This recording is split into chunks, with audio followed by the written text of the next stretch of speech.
McGregor just said today, I don't know if you've seen this yet, that his next fight has to be Max Holloway. It absolutely must be Max. After the fights, you said not really interested in running that one back. Is that still something that you're like, yeah, I don't know why we would do that? Not even thinking about it. Is that because on Max's side, It was supposed to be a triumph, a homecoming, the most electrifying man in combat sports, back after 5 long years in the wilderness, stepping into the cage one more time to remind the world why they fell in love with him in the first place. Instead, 66 seconds into the biggest comeback of the decade, everything shattered.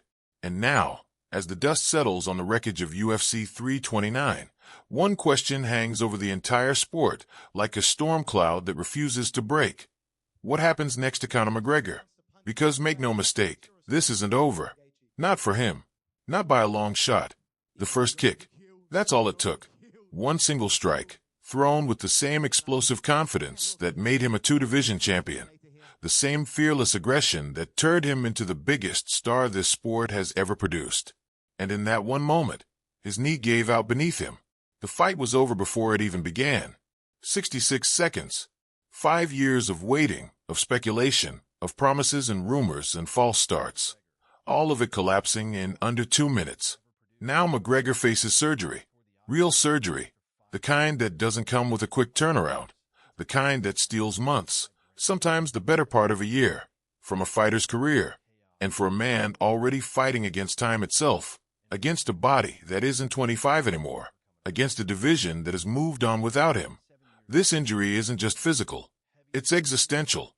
But here's what makes this story impossible to look away from. Even in the wreckage, even before the surgeons have made their first incision, McGregor is already looking ahead, already plotting his return. And there's only one name on his mind: Max Holloway. On Friday, McGregor opened himself up to his fans, taking questions on social media. And when someone asked who he wanted next, there was no hesitation, no diplomatic dodge, no coy non-answer. Just 4 words, blunt and unwavering. It has to be Holloway. Not a rematch for the sake of nostalgia. Not a farewell tour opponent picked for an easy paycheck. McGregor wants Holloway because, in his mind, this story isn't finished. He's already made it known he believes the result of their fight should be wiped from the books entirely, changed to a no contest. As far as he's concerned, a blown-out knee on the very first exchange isn't a loss. It's an asterisk. And he wants it erased the only way he knows how, by getting back in the cage and finishing what that first kick interrupted.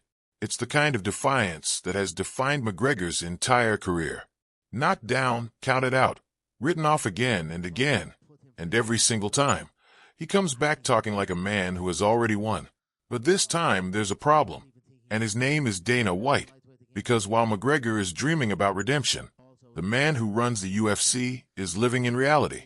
And reality, right now, is not kind to Conor McGregor's timeline. Speaking on Friday, White didn't sugarcoat anything. He wasn't cruel about it, but he was blunt in a way that cut straight through the fantasy. Conor still has to have knee surgery, he said. He still has to go through everything that comes after it. The rehab, the physical therapy, the long, grinding, unglamorous road back to fighting shape. White acknowledged McGregor's frustration, acknowledged that he understood why the Irishman was unhappy with how everything unraveled in that cage. But then came the line that landed like a gut punch to anyone hoping for a quick turnaround. You're a human being. You're older. You haven't fought in 5 years, and Father Time is undefeated. Undefeated. Let that sink in. Because in this sport, in this business built on legacy and youth and diminishing returns, that phrase is as close to a death sentence as it gets. Every fighter eventually hears it.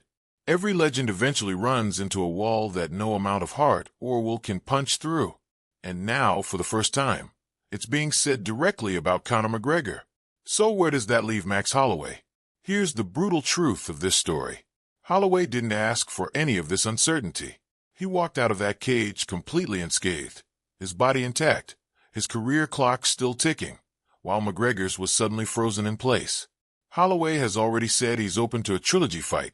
That unfinished business intrigues him too.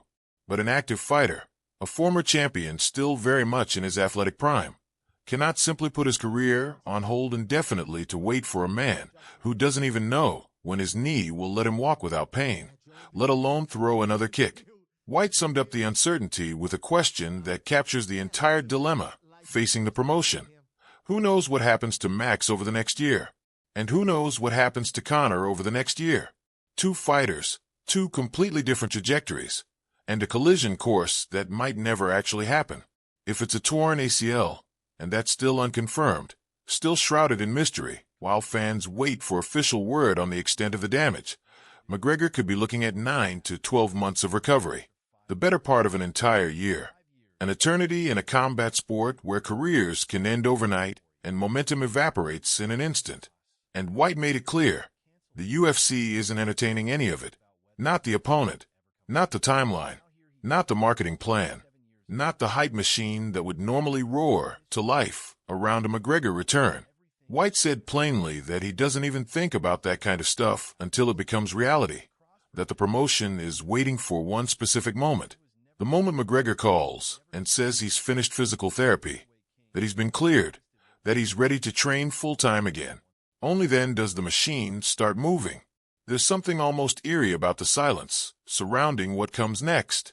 This was supposed to be the beginning of McGregor's victory lap, a UFC contract with just one fight remaining, a chance to walk away on his own terms, a chance to remind the world one final time why he became the face of this entire sport.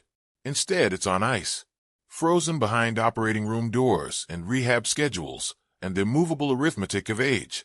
And yet, and this is the part that keeps everyone hooked, McGregor isn't backing down, even hurt, even facing surgery, even hearing his own boss essentially tell the world not to hold their breath. He's already declared his target. He wants Holloway. He wants the story rewritten. He wants that no contest. And he wants to prove that 66 seconds was a fluke, not a final chapter. Whether the UFC, whether Holloway, whether time itself will allow him that chance, nobody knows. Not White, not the fans, maybe not even McGregor himself. But one thing is certain. As long as Conor McGregor is breathing, he will never stop chasing the ending he believes he deserves. And the entire combat sports world will be watching, waiting, wondering if Father Time really is as undefeated as everyone says.